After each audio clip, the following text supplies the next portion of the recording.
No, I'm doing this video because my friend Stu decided to do a how to cook spaghetti bolognese video, and he didn't really cook the bolognese.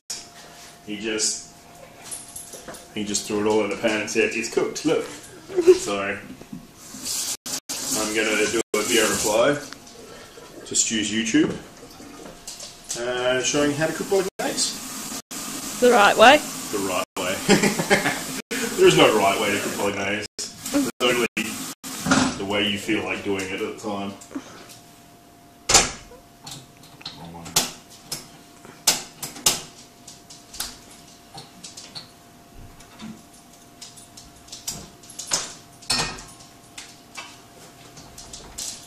I think I've got everything I need. Where did you hide the salt? Or is that right in front of me, like it always is?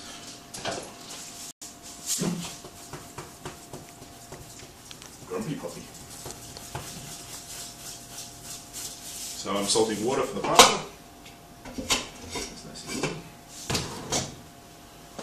Olive oil.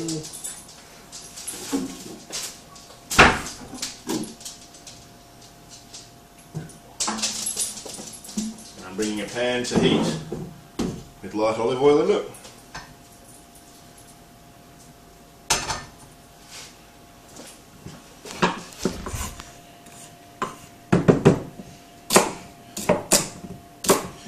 And I'm going to fry off some onions, garlic, carrots and celery, which will be the base of my sauce.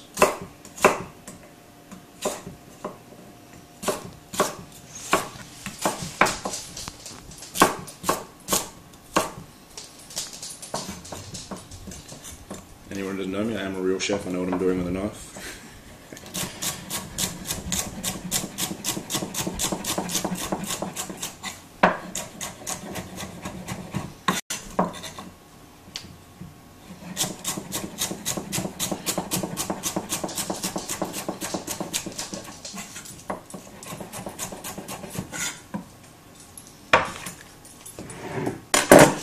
So my pan should be nice and hot.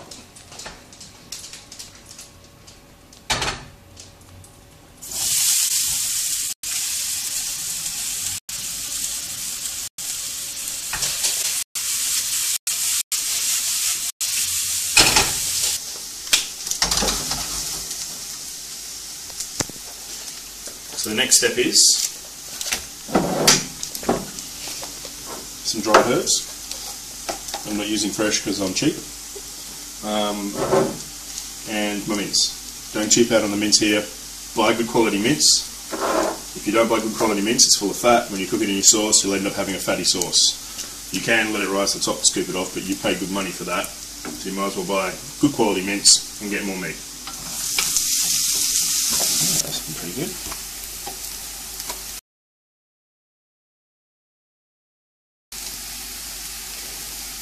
Static chef measurement. 1 handful.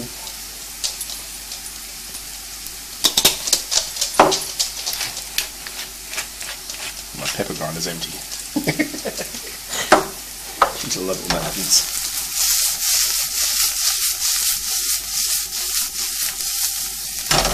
Of course, baby.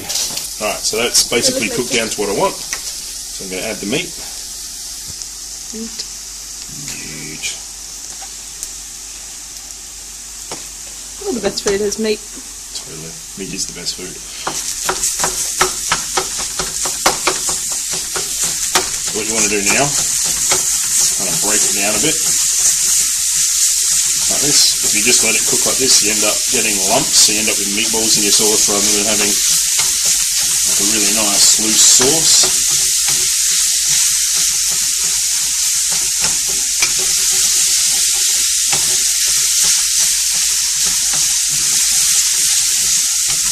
See, as it goes kind of brown and grey, you're kind of separating it apart. That's what you're looking for. Spending a little bit of time here makes all the difference later.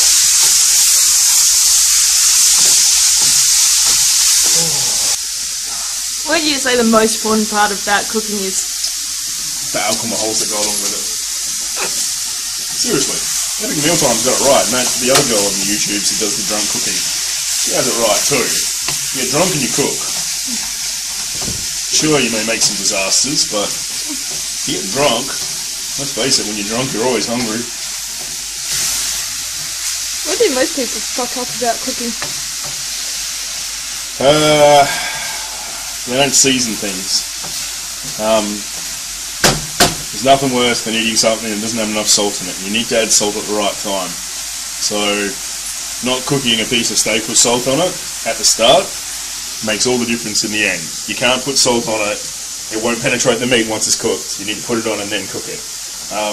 Once again, I haven't put any salt in this yet, and that's because the salt will end up making the mince tough. So what I'm going to try and do is basically cook it down, and then I'll adjust the seasoning at the end. I've already got pepper in there because you want the pepper to release its flavour and its fragrant oils throughout the cooking process. You can add, I always use black pepper, not that I'm using black pepper at the moment, it's kind of a medley, but I like that, it's nice. Now at this stage, I would normally add wine, preferably a white wine. I drunk it. Well, sorry, preferably a red wine, not a white wine, being a beef and tomato based thing. I don't have any wine, white or red, so I'm going to add... got thirsty. I'm going to add some stock. Now, this adds flavour, and it also takes that sting out of the pan. So you hear when that stock hits it, it goes shh and sizzles. You have to be really careful, because if you add a thick sauce to it, bechamel, cream, or a jar of bought sauce like I'm about to use, that sizzle can sear the sauce and burn it. And once you start the burning process, it's really hard to stop it. Adding a bit of stock to it, or wine, or beer if you're so inclined. Beer. Takes the sizzle out of the pan, adds more flavour, and stops you from burning your sauce so much. So, look, I left a meatball behind. Kill it. Kill it. Yeah, got it. Good boy. I read a cookbook, or a cooking thing the other day, and they were saying, they reviewed 100 of Australia's top chefs, and they were saying, how do you make your bolognese, and they gave them a list of different ways of doing it, and they came up with some really interesting ones that I've never even heard of, like putting milk in with your bolognese. Apparently the milk protects the protein structure in the mince. And they were saying, how long should you cook it? Anywhere from an hour to 8 hours. I'm not waiting 8 hours for sketty.bog. Hell no. When you're using mince like this, I don't think you need to cook it for 8 hours. You know, I think if you're going to use tin tomatoes, which are obviously the best thing to use because they've been picked at their vine ripeness, perfectness, and then tinned. Obviously, they're going to be much better than anything you can buy in the store, especially if you're paying $10 a kilo at the moment. Fuck that. So tin tomatoes, preferably whole, and then blended down to make them smooth. If you're going to use bigger chunks of meat, then yeah, you need to cook it for longer, because you need to cook the bitterness out of the tomato. I mean, that store-bought sauce I've got here, this bad boy, this has already been cooked. So pretty much all you got to do is put this in, stir it through, and it's almost ready. I mean, I'm going to cook it for a little bit longer, just to try and draw the flavours out of the herbs and everything I've got in there. Extract a bit of the flavour from the meat into the sauce and things like that, but you don't really need to cook it for any longer than about half an hour once you're using one of these store-bought sauces. If I was using wine, I would reduce it further than that than if I'm using stock, but as I'm not trying to cook the alcohol actually out of it. Why would you do that? Well, the first thing... drunk of sketty bolognese, yeah! No matter what anyone says, if they're all like, do you put wine in your sauce? And you're like, yes, I put wine in my sauce. And they're like, I don't want to eat that, I've got to drive. Then they're fuckheads. Because the first thing that boils off in your sauce is the alcohol. So it's a much lower boiling point than water that's in everything else. So once your sauce is boiled, all the alcohol is pretty much gone. That's a shame. Yeah, in a way it kind of is. if you put your head over the boiling alcohol, will you get high? I think you can breathe in the fumes and get fucked up, yes. I have tried on many a hard day in the kitchen and never really succeeded. You want to be careful doing that though, because if the alcohol is evaporating off, it's incredibly flammable. So even a slight flame and you can end up with burnt face or flambéed face. No eyebrows. No eyebrows. Who's the guy from Trailer Park Boys who always has a drink in his hand? Julian? Alright, so while we're waiting for that, we can get on to another stage. This is the bowl I'm going to do the spaghetti bolognese in. So what I'm doing is just cracking a couple of eggs in there. Alright. And then once I've done that, I'm going to make a mess. I'm going to grate some cheese. And I'll mix that together. And then I'll toss the hot spaghetti through that. And that sticks to the spaghetti and allows the sauce to help stick to the spaghetti as well. It'll also add richness and flavour and all the good things you want. Let's see if I can grate off a chunk of my finger with this damn thing as well. That's always good fun. Add some more protein. I made these ones too. The teeth on there, Maxwell. Is it Maxwell House? Yeah, Maxwell Williams. Ones on the Maxwell Williams, the teeth are too big on it, so it bites too much. So you always get caught. You can see it's just kind of dragging there, and you end up getting caught on it. And when you get caught, you slip and you take a huge chunk of your finger because they're bloody razor sharp. Not as much fun as it sounds, I swear. Alright, so I've turned the sauce down. Now it's simmering. Eating my hummus.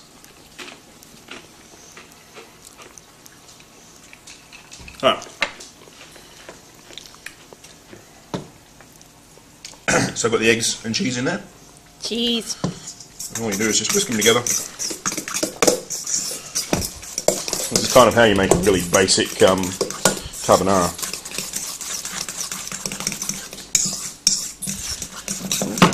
So all you have to do is just whisk them together like that. And then just set it aside until you're ready. So we'll cook the spaghetti. Always get the best quality spaghetti you can get. I don't much care for San Remo. I think it's pretty cheap and nasty. Like what stew used. Exactly. Barilla is one of the best store-bought pastas you can get in Australia, I think. There are ones you can get from like Italian importers and things like that that are better. But what you're looking for from a good spaghetti is it's made with durum wheat, it's made with eggs, and when you cook it, it doesn't turn to slop. That's the worst thing. So when you cook it, it should still have a little bit of resistance to your tooth. If you cook it and it goes to mush, you've cooked it too far, or you bought really crap pasta. So I don't know if this is going to work in this box, it's so small, but one of the tricks I used to like to do, not the pull, small, to try and stop the spaghetti from sticking together, you try and fan it out as much as you can, and that will, fuck it, I'm hungry.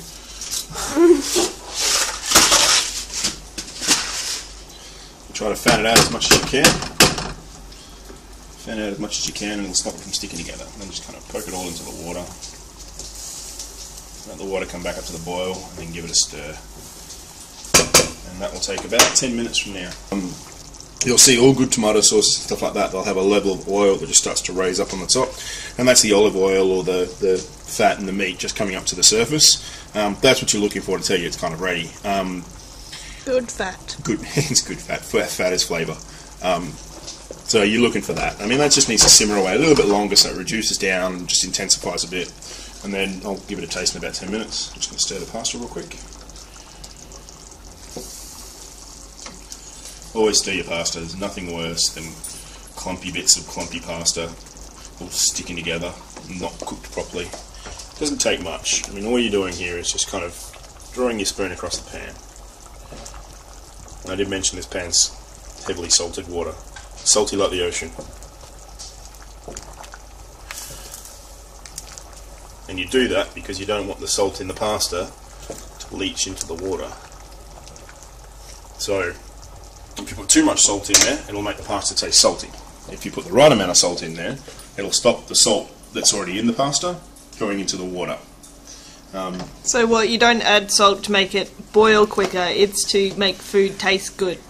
Yeah, I don't know the chemistry exactly on it, but I think to add enough salt to raise the temperature 1 degree, you have to add like, I think it's something stupid like 10 or 50 grams or something like that per litre. And I mean, that's going to make it so salty that it'd be inedible. So you're not looking for the water to be hotter. If you wanted to do that, you'd use a pressure cooker. You're basically just putting salt in the water to stop the salt going from the pasta into the water, and then stopping your water tasting like pasta and your pasta tasting like water. So it's just a barrier. I mean, you should put salt in anything you're going to blanch vegetables or pasta or cook rice in or anything like that. You should always put a bit of salt in the water, and it just keeps the natural salts which are in whatever you're cooking in whatever you're cooking. Yeah, so the pasta will continue to cook after you've drained it, so it's going to be hot. Grab yourself a tea towel. If you have to have that explained to you, you're a fuckhead. Off we go. Don't tip it onto the Katie. And drain. Yay, steam shower! So, just let that drain a little bit. Into the pot? It doesn't matter where you drain it, as long as it's not on you, because the water's bloody hot. Remember, the water's bloody hot. And then into my pot that had the cheese in it. Cheese. And then we're going to give that a bit of a toss through like that, and the heat from the pasta will cook that raw egg and melt the cheese a little bit. Oh god, that smells good.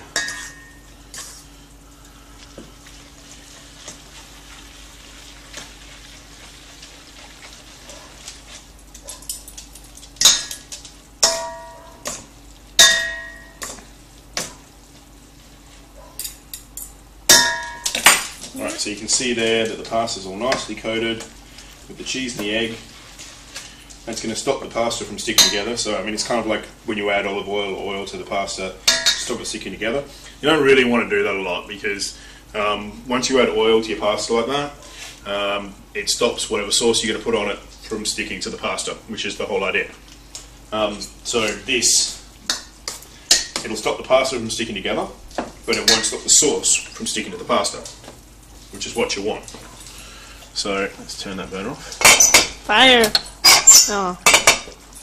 No more fire. Oh, no more fire. So that sauce is all nice and ready there. That looks beautiful. Give it a quick blast.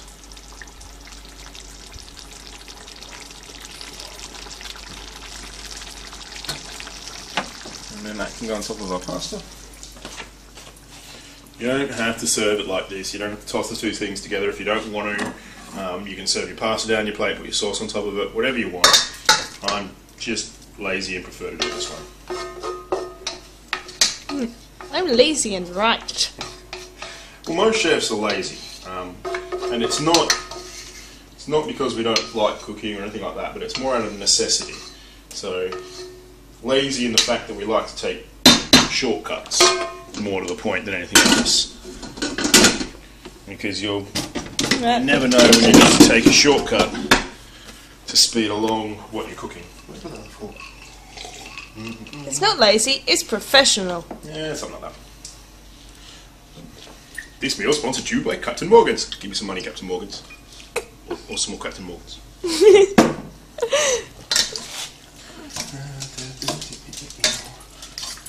Alright, so you just toss the two together.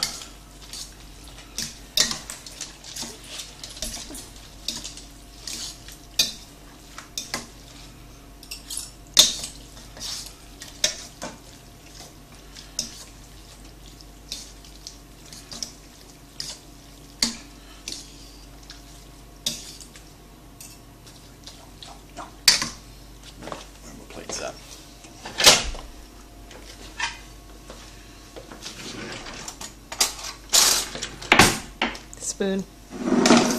You're a spoon. No, I'm more of a fork. I'll fork you. No, you'll spoon me, and I'll fork you later. Spooning always leads to forking. What's forking?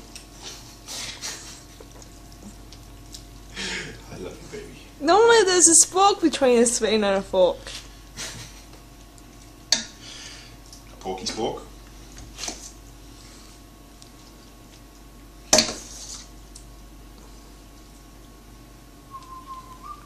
Little one for Katie, please. What's a little one for Katie? Not little enough? That okay? Yep. Yeah, Katie doesn't want cheese, does she? No. No extra trees. Pauly does. Because he likes cheese. And he likes the chances of grating his fingers off. Don't sponsor me, Maxwell House. You suck. Maxwell Williams, you suck. Michael playing for the win.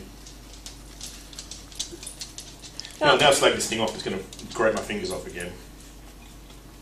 That's okay, it's not even my food.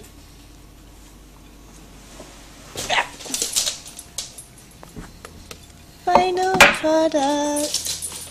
And that is one way of cooking chefy bolognese.